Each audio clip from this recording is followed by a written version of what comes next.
All right, everybody, welcome to round 6. This is our last round with Ariel playing Hammer and Chaz on Yawgmoth. We've seen both of these fine players playing today and doing very well at it.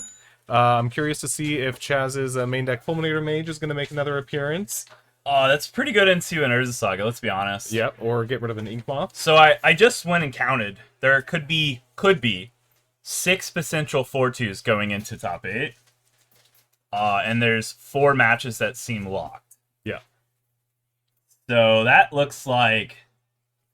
Or, I'm sorry, 2 matches that seem locked. So that's 4 people. Yep. So there's a potential of 2 people getting edged out. And we have Ariel and Chaz, who could be the other 2 people. Whether one of them for sure will be top 8 and the other one could get knocked down to 9th or 10th. So from losing. It's speculative at this point, but it could be... They could get leaped. Yep. And Sigarda's aid into a Yawgmoth from Chaz, both of them playing some pretty good turn 1 cards. So, no Ornithopter from Ariel on turn 1. Oh, that was so nasty. Let's be honest though, this matchup has a potential to be extremely interactive. Oh yeah. Ariel has Surges, Chaz has Seiju. I'm pretty sure Chaz has Force of Vigor sideboard. And then He does have Force of Vigor sideboard. And then Reclamation Sage. And Legion's End. And Necromantia. There's a lot of things from Chaz. Saga into Stoneforge is going to be rough for Chaz. Because I just saw Pendlehaven in his hand and not much else at this point. And Bowmaster, some lands. Not great. But yeah, you get the Cauldron here. Arrow on the die roll too, which is kind of important here. We have a Chord of Calling. A Chord, not nothing. We have land, Bowmaster, Instep, come to turn, Chord. Yeah, but he needs probably... No, he'll have enough green sources for it. Correct. And then maybe he could play a lean source. He could get a Overgrown Tomb. Yeah, and then have the wolf. Is that a Wall of Roots in his hand as well, potentially? Actually, cannot tell. Yeah, I think there might be a Yawgmoth, or I can't tell if that's Glare. Urborg is interesting. Okay. He probably is trying to play around the fetch shock. Yep. Save some life. But let's see... I see an old border right there next to the Chord. It could be Yawgmoth. It could be Yawgmoth. Just considering all of his life choices that let him here right now. I mean, this is a pretty important turn. Oh, yeah. We're going to drop the wall. Okay. So the wall gives us 1, 2, 3, 4, 5. Chord for 2. Yeah, Chord for 2. Land for turn, Chord for 3, Fulminator. Yep. Which stops the Saga. Construct and the free hammer equipped from the Sigarda's aid. Yep. So this is let's find out if this is the route we go. Ariel has 2 hammers and a Pierce the Paladin in hand. 2 hammers and a Pure Steel. Yeah, I feel like this game is effectively over if he cannot get rid of that Cauldron Germ. Yeah. Absolutely. That's pretty rough to deal with the Sigarda's aid. Yeah. It's almost like we need to remove the Sigarda's aid right now. Yeah, I was gonna ask. There's no Reclamation Sage in the main for Chaz. No, He has no main. Yeah, no enchantment interaction. Not a Haywire Might or something. I do believe there's a Haywire Might.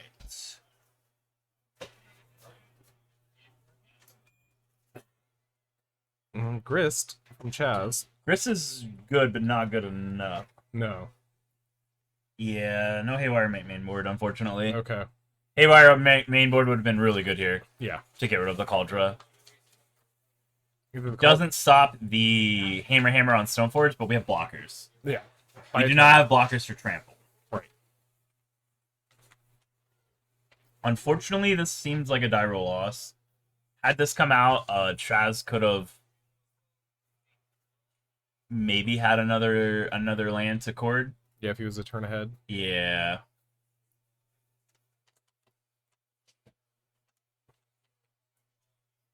Yeah, that's rough. And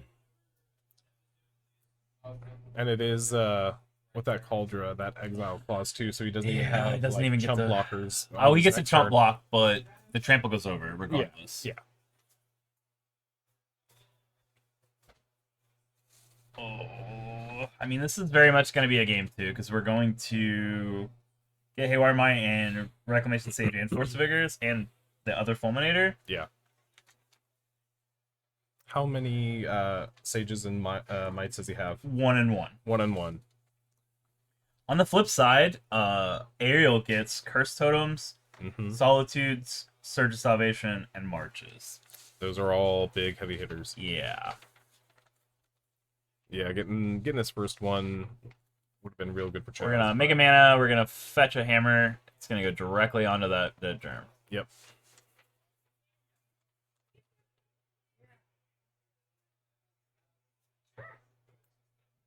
Or we're gonna get the Pithing Needle for Haywire Mites because we don't know if Chaz has a main board. Yeah. Or yeah, we're gonna get Pithing Needle for Haywire Mite. Yeah. Because Chaz is showing Chord for 1 off Wall of Roots, the insect and the Yawgmoth. Yeah. And then fetch Green Source Exile. Yeah, true. And he can still play Hammer. Yep. And equip. So yeah, good call by Ariel. Yeah, I mean you have 2 hammers in hand. It is Okay. I didn't know he had both of them in hand. I thought he had 1. I thought he was getting the second one off of the thing. Yeah. This looks like he can block and survive. The problem is he has a second hammer in hand. Yeah.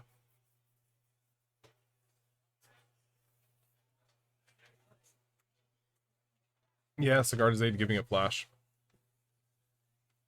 Yeah. Kind of. It is interesting that he played the first. Oh, he had the mana floating. That's why. Yeah. He did. Off Saga. Yeah, Saga. He also has a Surge up. Yeah. So he's trying to see if he commits to combat. Yeah. And Chaz does not have something then he'll more than likely play it. Yeah, because right now he only has the single green from the Wall of Roots, which isn't going to be Correct. anything. So none of these things, by the way, get exiled. They only get exiled if they're bigger. So if Cauldron would kill it normally, it'll go to the graveyard. If Cauldron cannot kill it normally, there's no excess damage dealt back. It's first strike exile. okay. So had it been like a huge thing, we're recording right now. Oh, yeah. 1, 2, 3, 4, 5, 6. Chord for for either 3. 2 or 3. I didn't see him put a counter on the. Maybe Cutthroat isn't going to let him live. Is it for 3? 1, 2. Yeah. Unfortunate. Yeah. Just a quick check to see if he actually is dead, and he is actually dead. That's just the rough aspect of going second in that matchup. Especially on game Chaz one. had a very good hand that would have been much better going first. Yeah.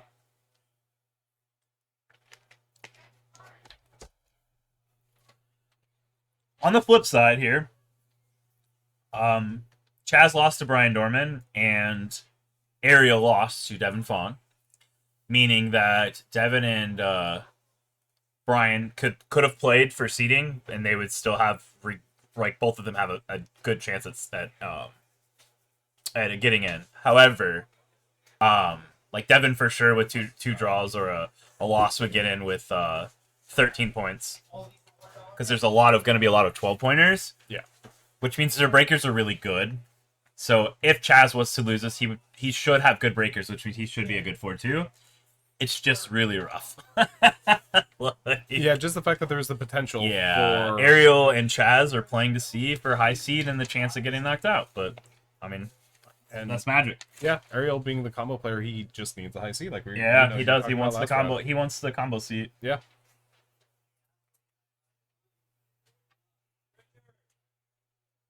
Yeah, so then sideboarding seemed to be pretty much over already for Ariel, but what is he gonna take out for all that removal that he has?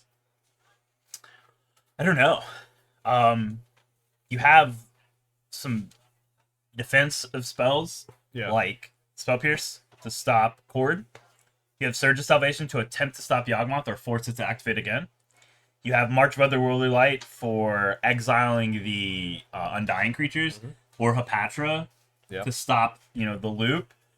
Or even getting rid of Grist. Or getting rid of Cauldron. Yeah. And then you also have Curse Totem and Solitudes. Yeah.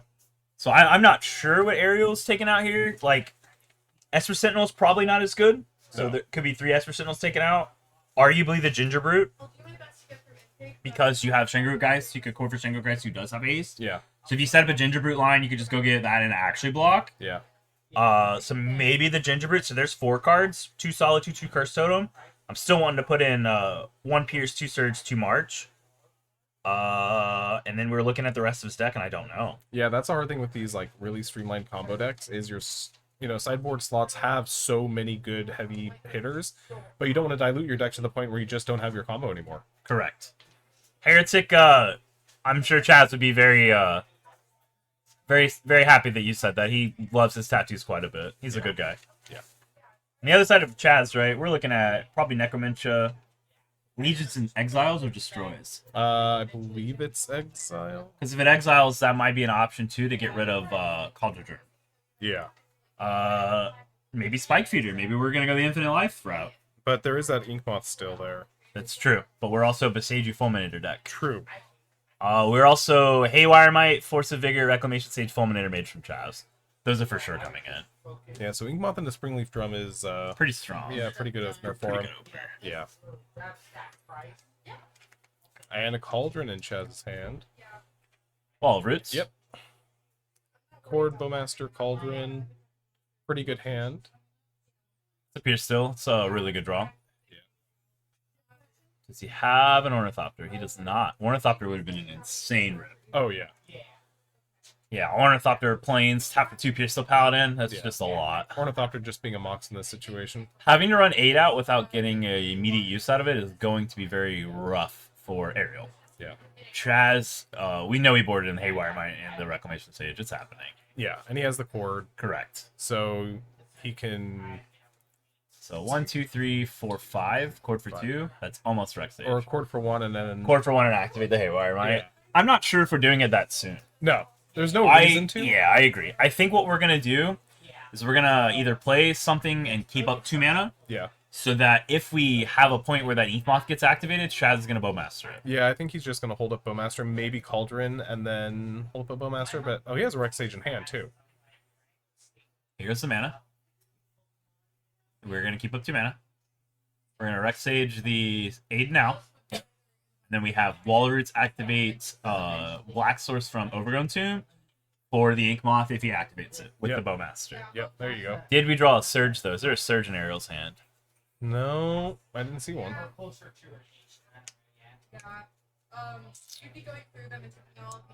He does have a hammer. He's also 1, 2, 3, 4 off his double white for the Pure Steel currently. Correct. But we have a Solitude Evoke if we wanted to do that. If he is feeling... And that could be pretty good to get rid of the Rex Sage here. Yeah. So that it doesn't have an opportunity. Actually, no, Rex Sage is ETB. Maybe getting rid of the Wall Roots, so it doesn't have an opportunity to go under Cauldron. But he could activate Might with Saga and then Springleaf Drum with the Yawgmoth and the Plains to Pure Steel. So he might be trying to save the Solitude for something else that's a little bit more impactful. Fortune is pretty... Or Fortune. Pretty aggressive. Yeah. It's a really good power card. Let's look up the exact text of Fortune. Plays off ETBs too. Yeah, there's just so many words printed on these Lord of the Rings cards. Yeah. Fortune says, whenever Fortune enters the battlefield, return target equipment guard from your graveyard to the battlefield. Which did not trigger. As long as it's your turn, you may activate equip abilities as though they were cast as an instant, and you may pay 0 rather than pay the equip for the first equip each turn. So it's very strong with this board because Aid already went away, and this serves as a one-time Sigarda's Aid. Yeah. Plus, it gives you instant speed just like Sigarda's Aid does. Yeah. Instant speed equip. Cast and equip. Okay. Instant speed cast, equip instant speed once per turn. Got it. On your turn. On your turn. So it's like, sort of, it's very close to Sigarda's Aid, but a little stronger and then a little weaker in different areas. Yeah. Chord for 1, 2, 3, 4, 5, 6, 7. So chord for 4. Yeah. Get Yawgmoth? I believe so. An aerial passed. Yeah, just double checking there's nothing better than the Yawgmoth. Is Chaz on shielded at all? I don't think so. I didn't see any in the 75. Does not appear to be on shield red. Yeah. Yeah, Yog's the best target in here then. Yeah. Shield red would only be good if he already had something else in hand. I don't know, something about drawing your deck and gaining life while doing it seems pretty gross. Let me craft this perfect hand of sideboard cards. Right? Let me also draw all this removal for Inkmoth Nexus and put myself high enough to where I don't die unless it's my infect. And now his Piersteel Paladin is super awkward with the Bowmaster. Yeah.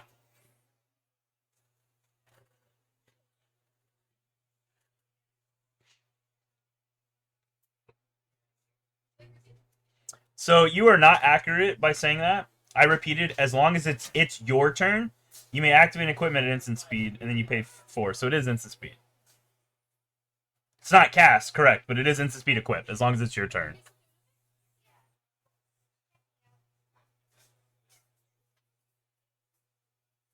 That's why I said it was weaker than Sigarda's Aid in some areas and a lot stronger in other areas.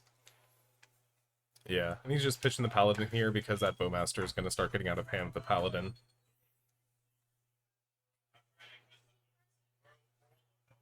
Would we on the Yawgmoth? That's my thought. Yeah, so it looks like he's just sacrificing some fodder right now. Sec the Orc, right? Yes, and And the Wreck Stage? Yeah. Okay. So we gain 2, right? Or where are we at? Believe is Chad still trying to decide? I know he exiled the Yawgmoth. No, yeah, got exiled. And then Steven, do we gain the 2 off of the Yawgmoth from Solitude? I know Chaz drew cards, but I don't know if he actually get the life back from Solitude.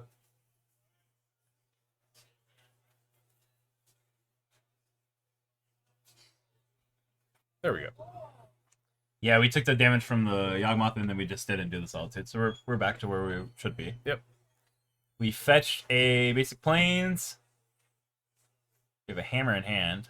And So we're gonna make a construct and then we're gonna cast and equip the hammer. yeah, probably. Seems really good. Yeah, because it looks like it was just what, another land in. Oh, is this game over? Does he cast the? Oh, he's a mana short.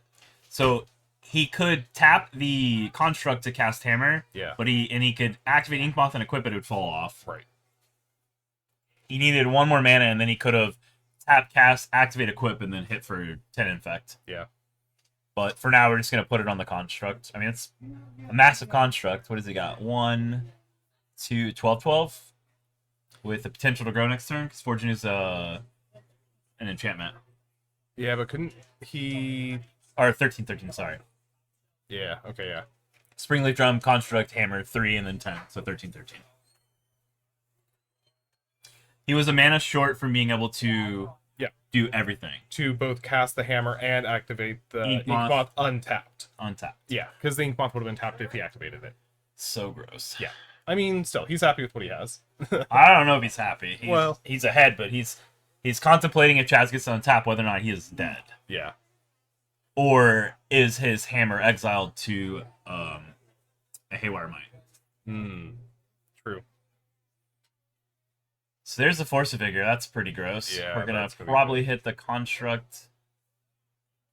Do we even hit Forge? constructs? Nah, that's. Yeah, Forge and Urza Saga. I like hitting the Saga. I don't know about the Forge over the construct. If he has a way to deal with the construct, then the hammer's just kind of dead. I mean, you do get to re-equip it with the Forge, but yeah. I guess we're blocking. Shadow Spear comes down. Oh, that's why. All Yeah. right, that would be why. Yeah. We probably are not letting that live. Now it makes sense to get rid of the Fortune because now he can't equip to the Inkmoth Nexus. Yep. Oh, and he has Beseiju anyway. Did he draw Beseiju too? Yep. That makes a lot more sense. That's pretty gross. Yeah. And he has the 2-up for it. Yeah. I think he's patiently waiting too for Ariel to kill the Grist so that he can Cauldron. Because if he Cauldrons the Grist, it's going to be really, really brutal. Yeah. Yeah, no, you're right. But he did just get rid of the Inkmoth. He did. Yeah. With the Beseiju. I didn't see him draw Beseiju. That makes a lot more sense. It's really good Yawgmoth rips he had in the card for turn. Yeah. It does now make sense why he Force of Vigor that having the Beseiju in hand. Yeah. Because you can't leave the Inkmoth. No, not with... No, because if we rip a Pierceful Paladin, we can play, activate, and equip, and swing. Yeah. There's another Inkmoth. And Cauldron, I didn't see the other card that he drew. I did not. We mill a Halfling, and we play Cauldron. Yep. More than likely, he will exile the Wild Roots, start making mana. Yeah, that was my thought. Or the Halfling. Maybe the Halfling. I'm not sure. Depends on what he draws. Well, whether it needs color source or not. The Roots is going to be better for a Chord. Double up on that. Okay, Lavinia is pretty nasty. Yeah. This slows down Court of Calling, unless he has another land. And then he can Chord for 2. Yeah. Oh, wow. Wow, that was huge. Master. Ooh. That was huge. Yeah, get rid of the Yawgmoth. That was a very good Bowmaster. Yeah. Cauldron the Halfling. Yawgmoth's pretty sick here. Yeah. It's just a Sack the beater. Yawgmoth to kill it comes back with a counter. Yep, that's a wrap. Yep. Ario has maybe one more draw, right? That's 3, 4, 5, 6, 7, yep, 8. So he goes to 5. Oh, that's pretty brutal. Yeah, so he's just dead here.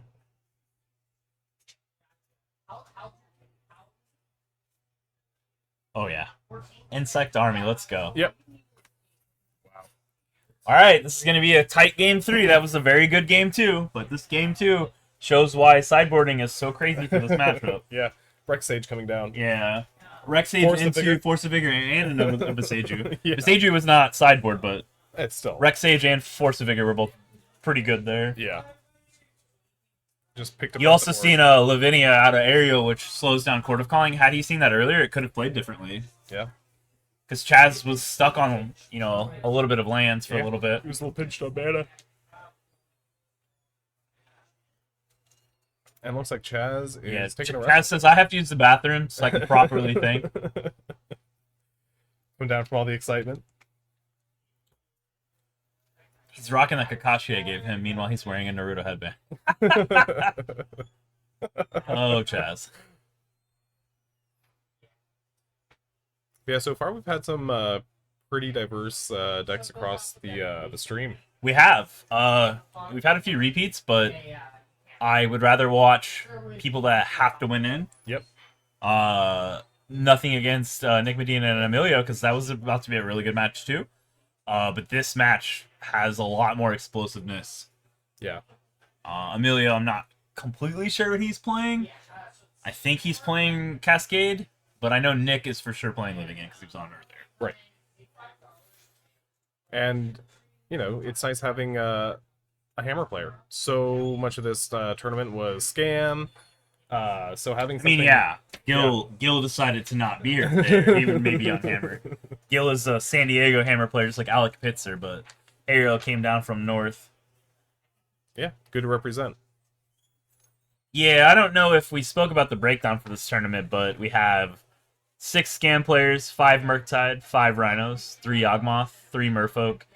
There's 2 Hammer Time. Okay. 2 Hardened Scales, 2 Living In, 2 Primetime, 1 Healy Odd Company, 1 Martyr Proc, 1 Jessica Stoneblade, 1 Grixis Death Shadow, 1 Red Black Midrange, no scam, 1 Domain Aggro, 1 Kethis Combo, 1 Big Red, 1 Burn, 1 5-color Humans, 1 Scape Shift, 1 E-Tron, 1 Death and Taxes, 1 Blue Black Mill, which I believe is Sultai Mill, 1 Broadback Emiria, and 1 Goro's Vengeance. That's a pretty good spread of decks. Pretty satisfied with it. Yeah. I think Merfolk would have been a fun one to see with some Tidebinders. Yeah. And kind of really explore that card and just how powerful it can be. Because it shuts everything down. It does. It does. I agree. I think Merfolk would have been pretty cool to watch. We just have not had any of the Merfolk players do exceptionally well today. Yep. That is a deck, though, that when it draws hot, it's difficult to do anything against. Yep.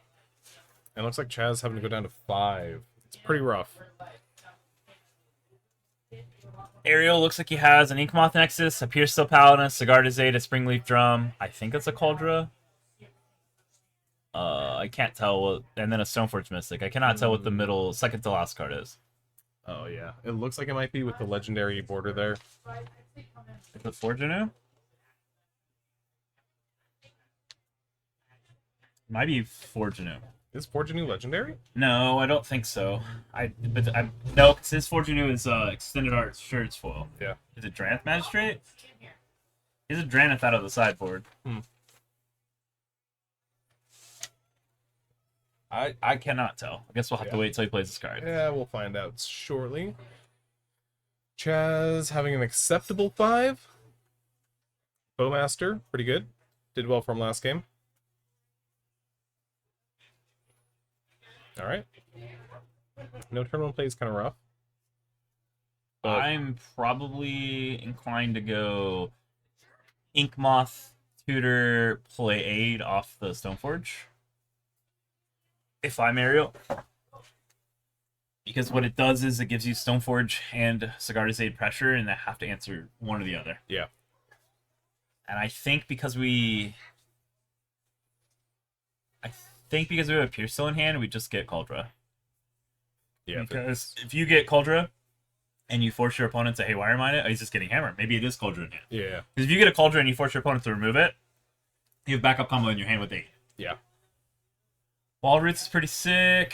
Does he have Sigarda's Aid in hand? Yes, he does. So he could have played it with... He could have with Stoneforge. Okay. I believe he's trying to make sure that he can do everything at once. Okay. Maybe a Shadow Spear. Oh, it very well could be Shadow Spear. There's Aid. Yawgmoth. Activate. Yawgmoth. And Hammer. Hammer. Oh. Fourth the bigger. Oh, that's. Jeez. I was so nervous for Chaz because he reactivated to give it flying. Yeah. Oh, that was huge. So, what do you blow up? Hammer and... Aid. Okay. Yawgmoth and Aid. Woo! Boy. That was scary. Yep. He has a Pierce still in hand, though. Yeah, he has 3 artifacts. Activate Equip is still a thing. Yep. 4 for a Yawgmoth. Oh, Walking Bliss on Bliss 2. Kill the Stoneforge Mystic. Okay. Probably worried about Stoneforge activate Cauldra. Yeah. He dead? He might be. I don't know if he's dead because he goes Pierce still play. Activate Yawgmoth off of the Springleaf Drum. Yep. Freely equip the Sigarda's Aid to the Yawgmoth. Yep. I think he might be infected. No, because it loses flying. Then he equips it again. And it loses flying. He can't. He can't re-equip. It loses flying. He doesn't have enough mana. If he had another mana source to reactivate, he could. Oh, that's right. He has to reactivate. He doesn't equip again. That's and it. then That's before turn ended, he equipped it to the Pure Steel. Pure Steel. Yeah. Well, let's do it again.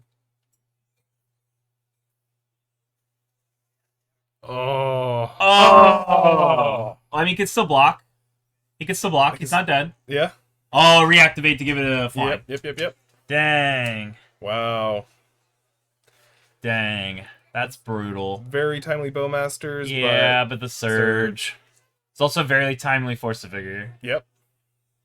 Oh, Brian, stop it. I mean, that's a congratulations, Ariel. Yeah, I good mean, job. That's brutal for Chaz. Chaz played that really well. I mean, the mold of 5. Yeah. Mold 5 and surviving that long. Surviving that long. But well, I mean, here's the Chaz. Let's hope we see him in the top 8 for his breakers. He should. yeah, Ariel definitely earned that spot. So that's going to do it for round 6. There's going to be quite a break here because we're going to have to cut to top 8. They're going to do deck checks before top 8. So catch us back in maybe 35, 40 minutes. Yeah. Something around that. Yeah. But that'll do it for us. Thank you. Bye. Yeah, we'll see you then.